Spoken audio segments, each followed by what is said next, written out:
అందరూ ఆశించింది జరగలేదు.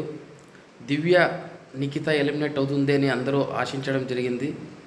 అయితే ఇమాన్యుయల్ తనకున్న పవర్ను వాడడం వల్ల దివ్య నిఖిత ఈ వీక్ కూడా సేవ్ అవ్వడం జరిగింది.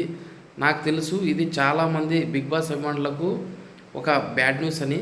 యాక్చువల్గా చెప్పాలంటే నేను కూడా చాలా బ్యాడ్గా ఫీల్ అవ్వడం జరిగింది.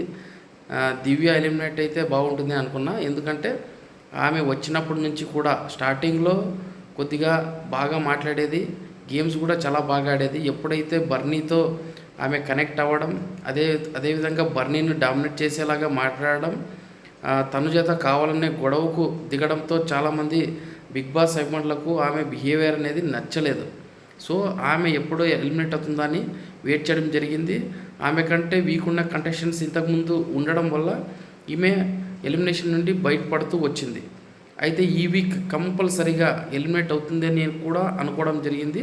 అంతేకాకుండా తనూజతో గొడవ పడడంతో చాలామంది తనుజ అభిమానులు ఈమెకు వ్యతిరేకంగా, అంటే ఈమె లీస్ట్లో ఉంది కాబట్టి ఈమె తర్వాత ఎవరైతే ఉన్నారో ఆ స్థానంలో ఉన్న వాళ్ళకు చాలా వరకు ఓటింగ్ చేయడం జరిగింది.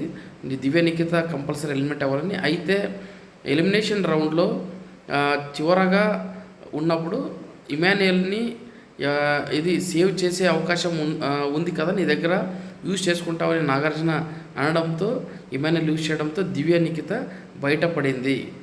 ఆమెను ఇంకా కొన్ని రోజులు మనం భరించాల్సిందే.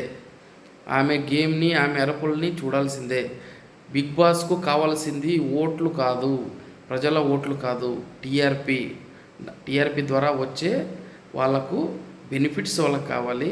అంతే తప్పితే వాళ్ళు మనం ఓటు వేయనంత మాత్రాన ఎలిమినేట్ చేయాలనేది ఇక్కడితో మనకి అర్థమైంది.